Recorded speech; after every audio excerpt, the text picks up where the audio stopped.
नमस्कार दोस्तों, स्वागत है आप सभी का हमारे YouTube चैनल में। दोस्तों, इस वीडियो में हम आपको हिंदी के 60 ऑब्जेक्टिव क्वेश्चन बताने वाले हैं। अगर आप इन 60 ऑब्जेक्टिव क्वेश्चंस को याद कर लेते हो तो आने वाले बोर्ड एग्जाम 2023 में आप हिंदी में 60 में एकदम 50 ऑब्जेक्टिव क्वेश्चन एकदम सही टिक लगाकर आएंगे। ये मेरा 100% दावा है। तो वीडियो को अंत तक देखना और एक एक ऑब्जेक्टिव क्वेश्चंस को एकदम बारीकी से याद कर लेना है, ठीक है।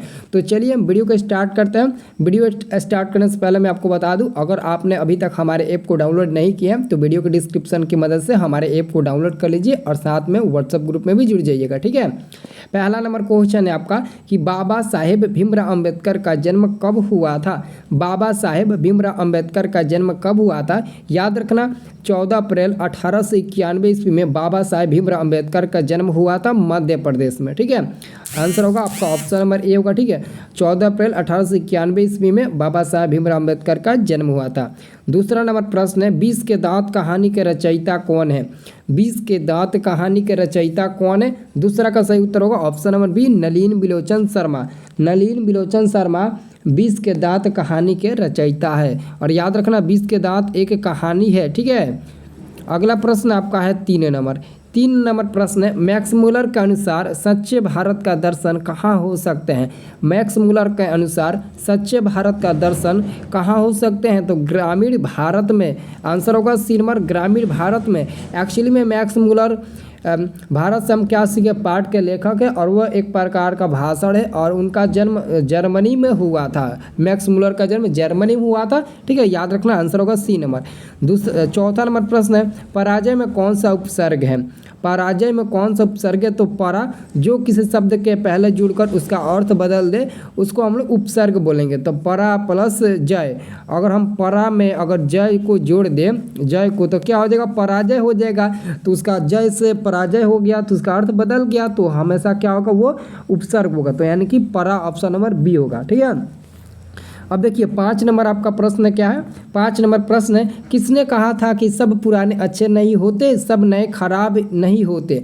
यह किसका कथन है? यह किसने कहा था कि सब पुराने अच्छे नहीं होते और सब नए खराब नहीं होते? तो 5 का आंसर याद रखना, कालिदास ने कहा था। आंसर होगा आपका डी नंबर, कालिदास ने कहा था, ठीक है। अगर आप इन सभी क्वेश्चंस को PDF में डाउनलोड करना चाहते हो, PDF में लेना चाहते हो आंसर सहित, तो आप लोग हमारे व्हाट्सएप ग्रुप में जुड़ जाना, वहाँ पर आपको मिल जाएगा इसका PDF आंसर सहित, ठीक है।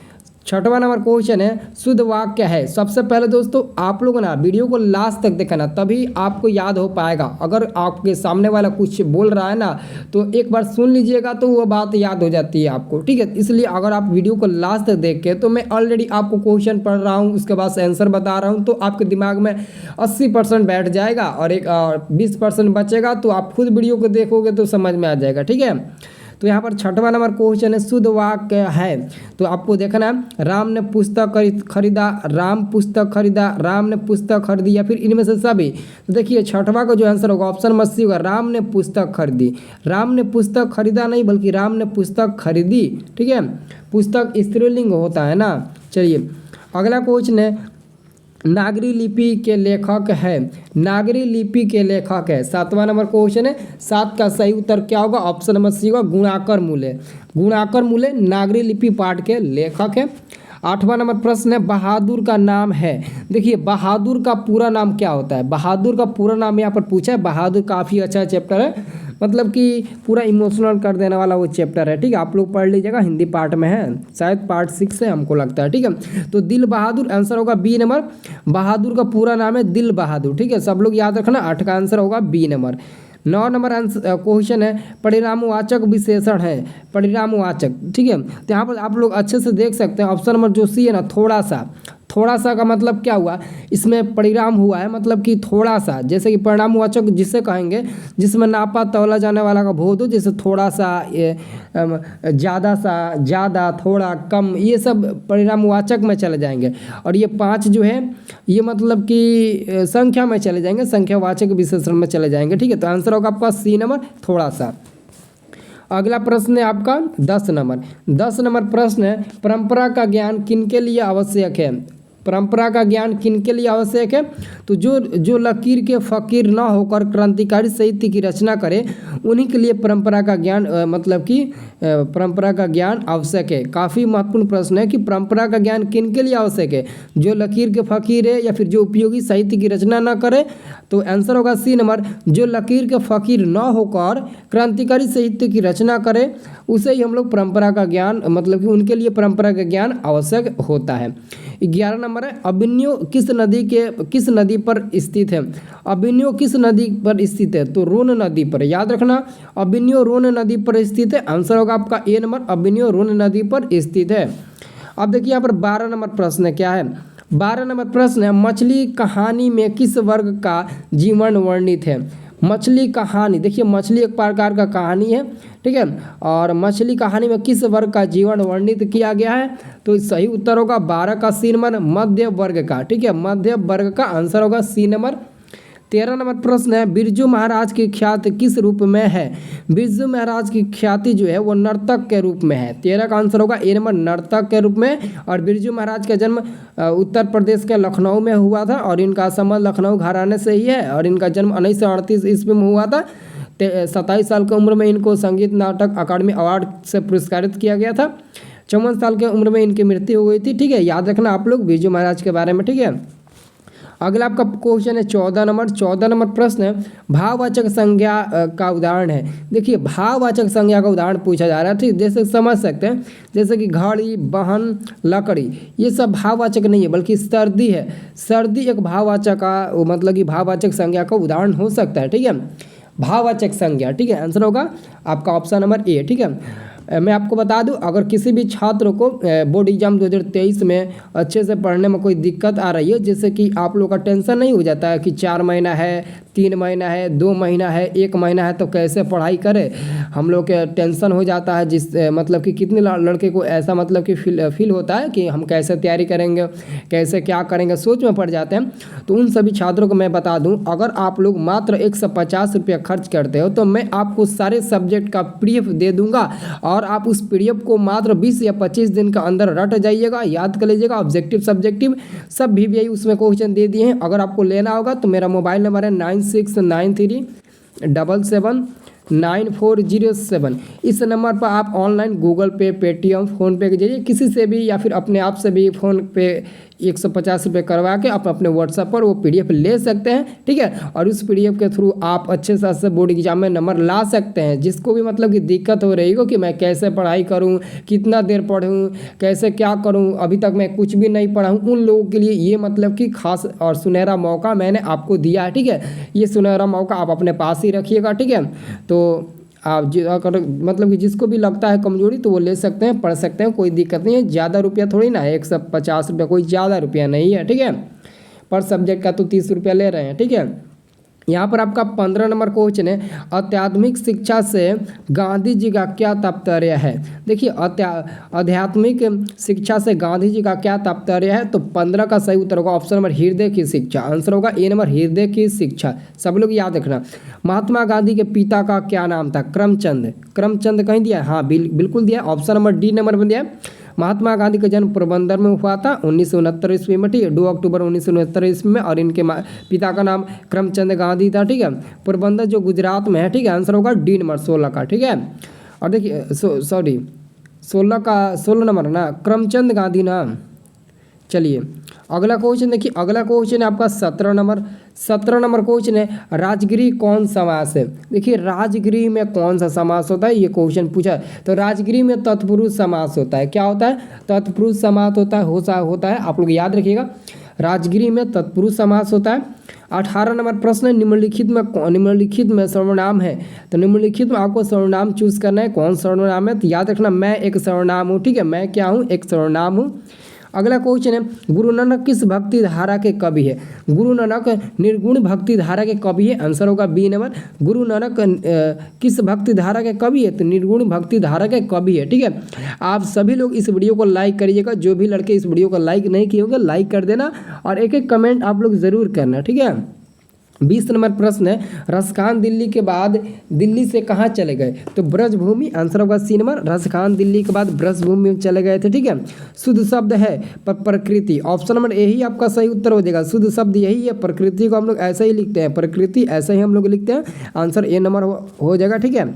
अब देखिए अगला क्वेश्चन है, परिश्रम में उपसर्ग है, तो परिश्रम में क्या उपसर्ग होगा? ऑप्शन नंबर ए होगा, क्योंकि परि में अगर हम लोग श्रम जोड़ते हैं तो इसका अर्थ बदल जाएगा, परिश्रम हो जाएगा।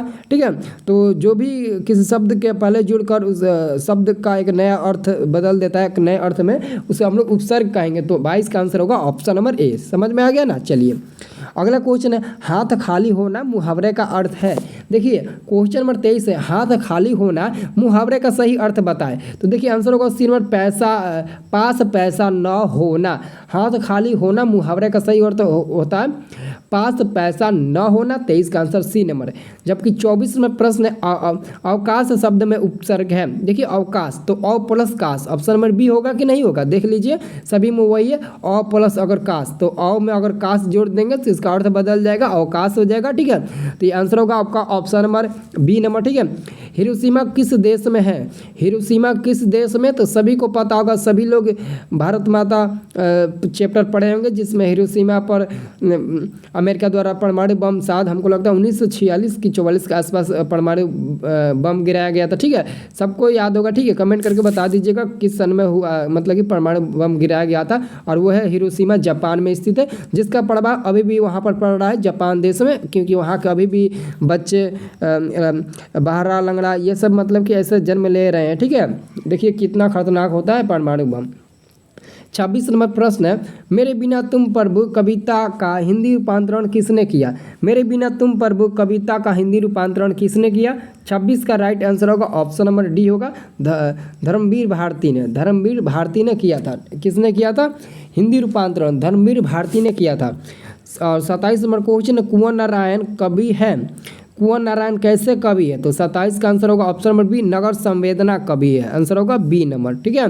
सेनापति में कौन सा समास है? देखिए सेनापति में कह रहा है, देखिए सेनापति का मतलब कि एक झुंड होता है। क्या होता है? झुंड होता है, सेना का एक झुंड होता है ना। तो सेनापति में कौन सा समास होता है? तो इसी से पहचान लीजिए, तत्पुरुष हो जाए। जैसे राजगिरी, ठीक है, राजगिरी में भी होता है तत्पुरुष, और सेनापति में भी तत्पुरुष हो जाएगा। ठीक है। मित्र शब्द का भाववाचक संज्ञा रूप है। मित्र शब्द का भाववाचक संज्ञा रूप आपको बताना है। आंसर होगा बी नंबर, मित्रता होगा। ठीक है। क्वेश्चन नंबर 30 है, जनतंत्र का जन्म शीर्षक कविता के कवि का क्या नाम है? जनतंत्र का जन्म शीर्षक कविता के कवि का क्या नाम है? 30 का सही उत्तर क्या होगा? ऑप्शन नंबर ए होगा, Ramdhari Singh Dinkar. Option number A होगा, रामधारी सिंह दिनकर। ठीक है। अगला क्वेश्चन 31 नंबर आपका, हिंदुस्तानी नाम सुनी अब ये सकुची लजात पंक्ति किस कविता से उद्धत है? भारत माता, अक्षर ज्ञान, जनतंत्र का जन्म, या फिर स्वदेशी? तो याद रखना है, हिंदुस्तानी का जब यहाँ पर नाम आ गया, जब यहाँ पर हिंदुस्तानी का नाम आ गया तो वो कौन है? स्वदेशी। आंसर होगा आपका ऑप्शन नंबर डी, स्वदेशी। ठीक है। रसखान किस विषय में प्रसिद्ध थे? सिद्ध थे। रसखान किस विषय में सिद्ध थे? तो सब लोग याद रखना, 32 का आंसर होगा ए नंबर, सवेयाज छंद में। सवेयाज छंद में आंसर होगा ए नंबर। ठीक है।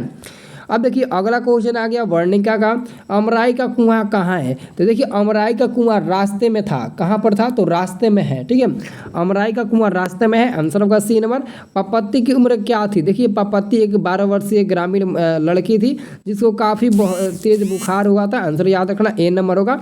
सीता रुआंसू क्यों हो गई? क्वेश्चन नंबर 35 है कि सीता रुआंसू क्यों हो गई?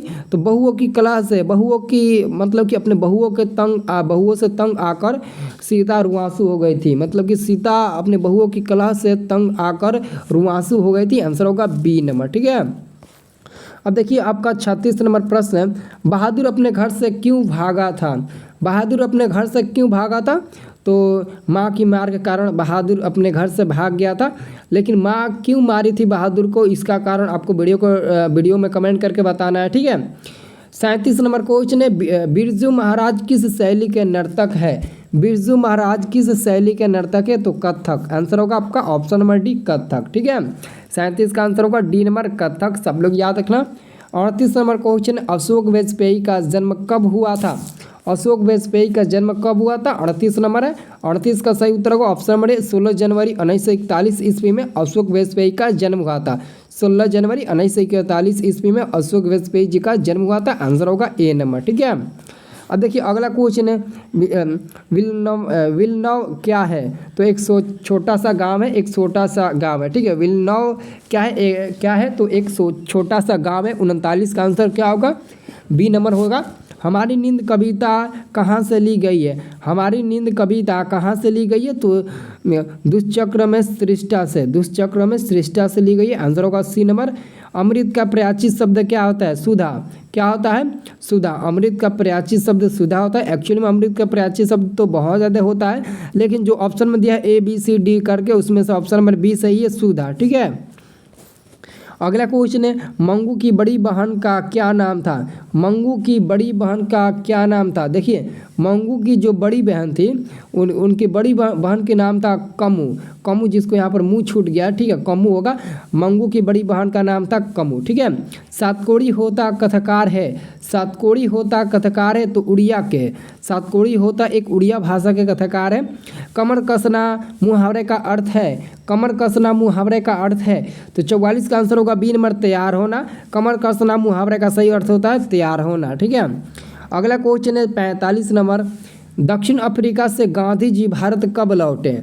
दक्षिण अफ्रीका से भारत गांधी जी कब लौटे? 45 का आंसर होगा बी नंबर, 1915 ईस्वी में। जो लोग हमारे व्हाट्सएप ग्रुप में अभी तक जुड़े नहीं है, जाकर जुड़ जाइए। PDF आपको इन सब का आंसर सहित मिल जाएगा। ठीक है, मछली लेकर कौन भाग गया था? तो संतु। याद रखना, मछली लेकर संतु भाग गया था। संतु इसलिए मछली को लेकर भागा था क्योंकि संतु नहीं चाहता था कि मछली को काटी जाए और काट कर इसको बनाया जाए, क्योंकि वो मछली से बहुत प्यार करता था। वो चाहता था कि अगर मछली हमारे पास रहेगी तो मैं उसके साथ खेलूँगा, बाल्टी में रखूँगा, बड़ी करूँगा, कुएं में डालूंगा, फिर निकालूंगा, खेलूंगा। मतलब ये सब उनके मन में बात चल रही थी। ठीक है, हिंदी भाषा की लिपि क्या है? तो 47 का आंसर क्या होगा? 47 का बी होगा, देवनागरी। हिंदी लिपि की भाषा देवनागरी है। आंसर होगा बी नंबर। 48 नंबर प्रश्न है, बिरजू महाराज के चाचा का क्या नाम था? बिरजू महाराज के चाचा का नाम था शंभू महाराज। शंभू महाराज बिरजू महाराज के चाचा थे। याद रखना, शंभू महाराज बिरजू महाराज के चाचा थे। जारशाही कहाँ थी? जारशाही कहाँ थी? 49 का आंसर होगा ए नंबर, रूस में। कहाँ पर? तो रूस में। दोहा कोश किनकी रचना है? दोहा कोश किसकी रचना है? 50 का सही उत्तर होगा ऑप्शन नंबर ए, सरहपाद की। किसकी? तो सरहपाद की। ऑप्शन नंबर ए होगा। दोहा कोश किसकी रचना है? तो सरहपाद की। ठीक है, अगला क्वेश्चन है 51 नंबर, शिक्षा और संस्कृति किसकी रचना है? शिक्षा और संस्कृति किसकी रचना है? तो महात्मा गांधी के अलावा और किसी की नहीं हो सकती है। आंसर होगा बी नंबर, महात्मा गांधी। ठीक है, अब देखिए अगला क्वेश्चन क्या है? अगला क्वेश्चन 52 नंबर है। ठीक है, 52 नंबर क्वेश्चन का आता है, भारत से हम क्या सीखे? क्या है? भारत से हम क्या सीखे? क्या है? तो भारत से हम क्या सीखे एक प्रकार का भाषण है जो मैक्स मुलर द्वारा लिखित है, और मैक्स मुलर का जन्म जर्मनी में हुआ था। मैक्स मुलर को वेदांतियों का भी वेदांती किसने कहा? याद रखना, मैक्स मुलर को वेदांतियों का वेदांती किसने कहा? तो स्वामी विवेकानंद ने कहा था। आंसर होगा बी नंबर, 53 का आंसर होगा बी नंबर, स्वामी विवेकानंद ने कहा था। अगला क्वेश्चन है आपका 54 नंबर, दधीची की हड्डी से क्या बना था? तो इंद्र का वज्र। दधीची की हड्डी से क्या बना था? तो इंद्र का वज्र। ऑप्शन नंबर ए होगा। अगला क्वेश्चन है आपका 55 नंबर। 55 नंबर प्रश्न है, श्रम विभाजन और जाति प्रथा के लेखक कौन है? श्रम विभाजन और जाति प्रथा के लेखक कौन है? तो बाबा साहेब भीमराव अम्बेडकर है। ऑप्शन नंबर ए होगा, बाबा साहेब भीमराव अम्बेडकर। मेघदूत का जर्मन में अनुवाद किसने किया? मेघदूत का जर्मन में अनुवाद किसने किया? तो मैक्स मुलर। 56 का आंसर सी नंबर होगा, मैक्स मुलर ने किया था। मंगमा को किसके साथ विवाह था? सब लोग याद रखना, मंगमा को अपने बहू के साथ लेकर विवाह था। क्वेश्चन पूछा भी जाता है, मंगमा को अपने बहू के साथ किस बात को लेकर विवाह था? ये 2 नंबर में, 5 नंबर में पूछा जाता है। ठीक है, मंगमा को अपने बहू के साथ मंगमा को किसके साथ विवाह था? तो अपने बहू के साथ। लक्ष्मी के पति का क्या नाम था? तो लक्ष्मी के पति का नाम था लक्ष्मण। आंसर होगा बी नंबर। किस नदी के बांध के नीचे लक्ष्मी का घर था?